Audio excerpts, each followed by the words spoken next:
மத்தேயு 15:8. இந்த ஜனங்கள் தங்கள் வாயினால் என்னிடத்தில் சேர்ந்து தங்கள் உதடுகளினால் என்னை கனம் பண்ணுகிறார்கள், அவர்கள் இருதயமோ எனக்கு தூரமாய் விலகி இருக்கிறது. என்ன சொல்றாரு?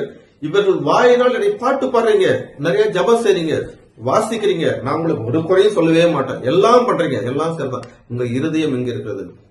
இருதயத்தில் உணர்வு இருக்கிறதா?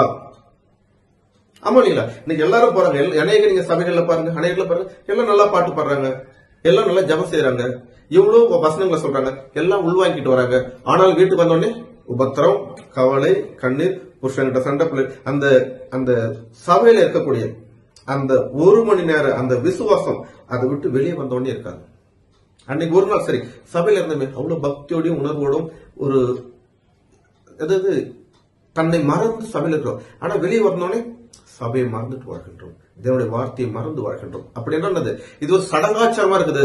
நான் வாரானா கோயிலுக்கு போகணும், வாரானா சபைக்கு போகணும், வாரானா ஏதோ ஒரு செய்தி கேட்க போகணும்.